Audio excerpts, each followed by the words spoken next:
गुजरात के आनंद में केंद्रीय गृह मंत्री अमित शाह ने प्रथम राष्ट्रीय स्तर के सहकारी विश्वविद्यालय त्रिभुवन सहकारी विश्वविद्यालय का भूमि पूजन किया। इस दौरान गुजरात के मुख्यमंत्री भूपेंद्र पटेल भी मौजूद रहे।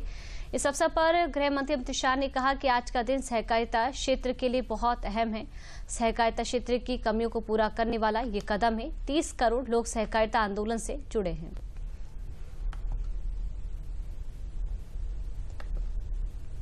इस सहकारिता की भावना की संस्कृति पैदा हुई।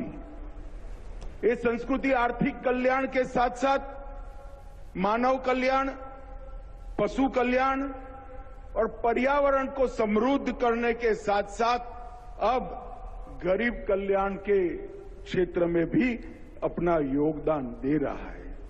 30 करोड़ सदस्य जिसके है, ऐसा एक आंदोलन जिसकी एक प्रकार से शिक्षा के बारे में एक बड़ा वैक्यूम का अनुभव होता जाता था।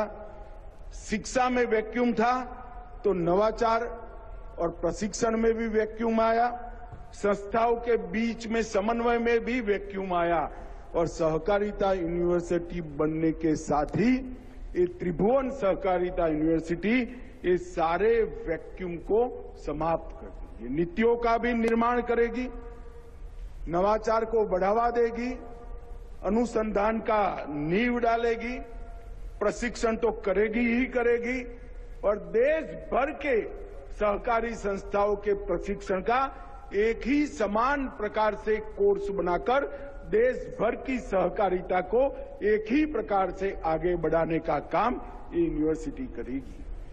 पहले प्रतिभाएं थी मगर प्लेटफॉर्म नहीं था। अब उन प्रतिभाओं को ये यूनिवर्सिटी प्लेटफॉर्म देने का काम करे। दिशा तो दिखाई थी त्रिभुवन काका जैसे लोगों ने, परंतु मार्गदर्शन नहीं था। यहां से नीति बनकर वो दिशा पर किस रास्ते पर चलना उसका मार्गदर्शन भी मिलेगा। आत्मनिर्भरता थी परंतु पूंजी नहीं थी। पूंजी कैसे प्राप्त की जाए और प्राप्त की हुई पूंजी कैसे मुनाफे के साथ लौटाई जाए, इसकी तज्ञता भी यहीं से आएगी।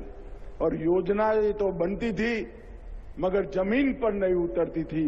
2 लाख पैक्स और पुराने 85,000 पैक्स के माध्यम से सभी योजनाओं को जमीन तक उतारने का काम ये त्रिभुवन सहकारिता यूनिवर्सिटी देखेगी। एक प्रकार से देखा जाए तो इस मेगा वैक्यूम को भरने का काम त्रिभुवन सहकारिता यूनिवर्सिटी करेगी। वो वैक्यूम ने हमारे सहकारिता आंदोलन को एक प्रकार से सिकुड़ कर रख दिया था। अब वो फलेगा, फूलेगा, आगे बढ़ेगा और पूरे विश्व में सहकारिता का सबसे बड़ा गढ़ अगर कहीं बनेगा तो हमारे भारत में बनेगा।